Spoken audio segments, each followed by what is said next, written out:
One day সিরিজে পরাজিত করলো ভারতীয় ক্রিকেট দল কিন্তু অনবদ্য ব্যাটিং এবং বোলিং করেছে ইংল্যান্ডের বিপক্ষে দ্বিতীয় ওয়ানডে ম্যাচে। এবং এই ম্যাচটা পুরোপুরি হিটম্যানের জন্য ছিল, হিটম্যানের স্পেশাল ম্যাচ। মানে একেবারে মানে খাদের কিনারায় থেকে যেভাবে ফিরলো রোহিত শর্মা, একদম দেখে খুব ভালো লাগলো। বিরাট কোহলি কবে ফিরতে পারে এটাই দেখার বিষয়।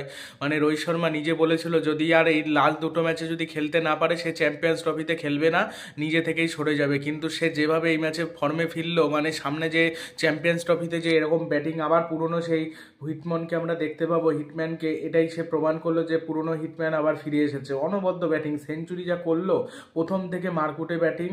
আর সব থেকে ভালো লাগলো গিলের ব্যাটিংটা। মানে আজকের ম্যাচেও 50+ রান করেছে, আগের ম্যাচেও 50+ রান করেছিল, দারুণ ইনিংস খেলেছে। ধরে ধরে মানে ভুল ভাল শট খেলেনি, পুরো ধরে ধরে ম্যাচটাকে নিয়ে গেছে। আজকে রোহিত মারছিল, গিল ধরেছিল। আগের ম্যাচে শ্রেয়াস মারছিল, গিল ধরেছিল।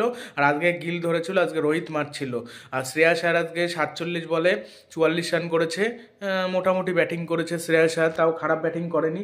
বিরাট কোহলি একেবারে জঘন্য সময় যাচ্ছে। বিরাট কোহলি আজকেও আউট, 3 রান করে, বোধহয় 5 না 6 বলে 3 রান করে আউট হয়েছে। জঘন্য ব্যাটিং করলো বিরাট কোহলি, এবং বিরাট কোহলি নিজে আউট হয়ে যাওয়ার পর বুঝতে পারছে না যে আউট, কোনো অনুশোচনা নেই, চুপচাপ দেখলাম মাঠের বাইরে চলে গেল। খুবই খারাপ লাগলো দেখে বিরাট কোহলির আউটটা।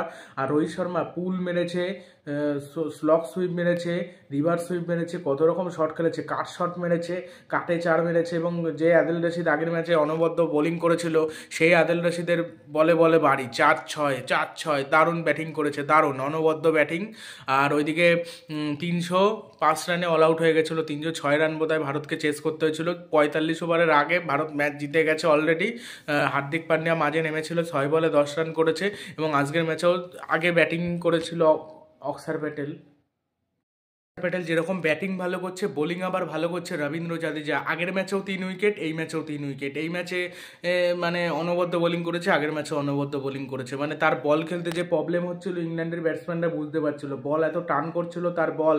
আর বরুণ চক্রবর্তী আজকে ডেবিউ করেছে ওয়ানডেতে, কিন্তু বরুণ চক্রবর্তী সেইভাবে আজকের ম্যাচে বল করতে পারেনি। একটা মাত্র উইকেট নিয়েছে, বাট সেইভাবে খেলতে পারেনি। তাকে খেলানো হয়েছে কুলদীপ যাদবকে রেস্ট দিয়ে, সামনে যাতে চ্যাম্পিয়ন্স ট্রফিতে যদি প্রয়োজনে খেলানো যায়, কুলদীপ আর বরুণ চক্রবর্তীকে যদি একসাথে খেলানো যায়, সেই জন্য কিন্তু খেলানো হয়েছে। এটা পুরোপুরি ধরে নেওয়া যেতে পারে হর্ষিত রানার সিদ্ধান্ত। আর রোহিত শর্মার মতো যদি জেদ এরকম, মানে বিরাট কোহলির মতো যদি জেদ চলে আসে যে আমি ভালো খেলবো অন্তত, তাহলে ভালো হয়। সে যখন আর খেলতে পারবে এরা নিজে থেকেই সরে যাক। বিরাট কোহলি, রোহিত শর্মার এদের ব্যাটিং এরকম দেখে আমরা অভ্যস্ত।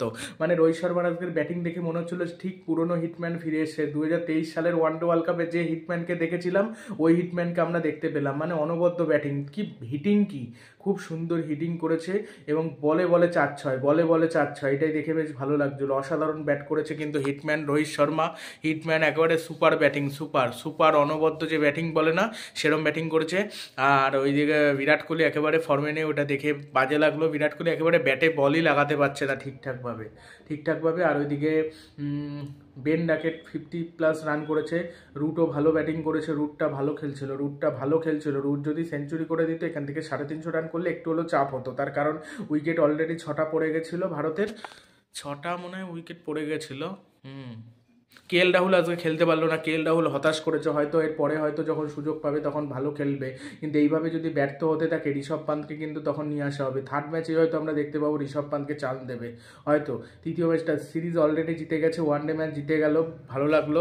এর আগেও এই যে ইংল্যান্ডের সাথে লাস্ট 2017 সালে খেলা হয়েছিল, সে ম্যাচে 150 রান করেছিল যুবরাজ সিং, 134 রান করেছিল ধোনি। প্রথমে 23 রান না 20 রানের ভিতরে 4টে উইকেট পড়ে গেছিলো। সেখান থেকে ধোনি আর যুবরাজ সিং বড় পার্টনারশিপ করে ম্যাচ জিতিয়েছিল, এবং সেখানে কিন্তু সিরিজও জিতেছিল ভারত। মানে সেই সিরিজটা মনে করিয়ে দিল। এবার দারুণ লাগলো ম্যাচটা।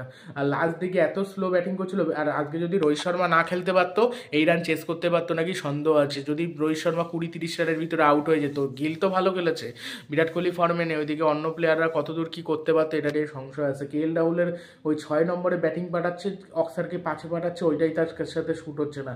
হার্দিক পান্ডা মারছে, হার্দিক পান্ডা ভালো ফর্মে রয়েছে, কিন্তু বোলিংয়ের ক্ষেত্রে মার খাচ্ছে, বোলিংটা ভালো করতে পারছে না, ব্যাটিংটা আবার ভালো করছে। দারুণ লাগলো ম্যাচটা, পুরোপুরি ম্যাচটা দেখতে পারিনি, বাট মোটামুটি দেখেছি। পুরোটা দেখা সম্ভব নয়, 3.5 ঘন্টা 4 ঘন্টা ধরে তো ম্যাচ দেখা সম্ভব না। এটা টি-20 যেমন অল্প সময়ের ম্যাচ, এটা অনেক সময়ের ম্যাচ হয়, এটা পুরোপুরি দেখা সম্ভব হয় না। তাও অনেকটাই দেখেছি আজকের ম্যাচটা, ভালো লাগলো বেশ। রোহিত শর্মার কি হিটিং, সে পুরনো হিটম্যান ফিরে এসছে। আর মোহাম্মদ শামি, চিন্তার বিষয়, মোহাম্মদ শামি একেবারে ফর্মে নেই।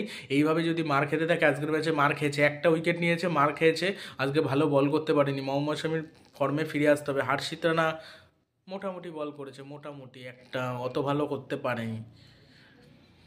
থার্ড ম্যাচে আকদীপ সিংকে খেলিয়ে দেখা যেতে পারে কেমন খেলে, একটা সুযোগ প্রাপ্য। তবে স্বামীকে সরানো উচিত না, হর্ষিত রানাকে সরিয়ে, হর্ষিত রানাকে তো আমরা দেখে নিলাম, আর একটা ম্যাচে আকদীপ সিংকে আমরা দেখতে চাই, তাহলে ভালো হয়। বা 3 জন দরকার হলে তুমি পেসার খেলাও, খেলিয়ে দেখাই যেতে পারে যে কেমন হয়। স্পিনার যা অল্প আছে কাজ চালাও তুমি অল্প দিয়ে, আর একটা ফাস্ট বোলার বেশি খেলিয়ে দেখা যেতে পারে যে কেমন পারফরমেন্স করতে পারে।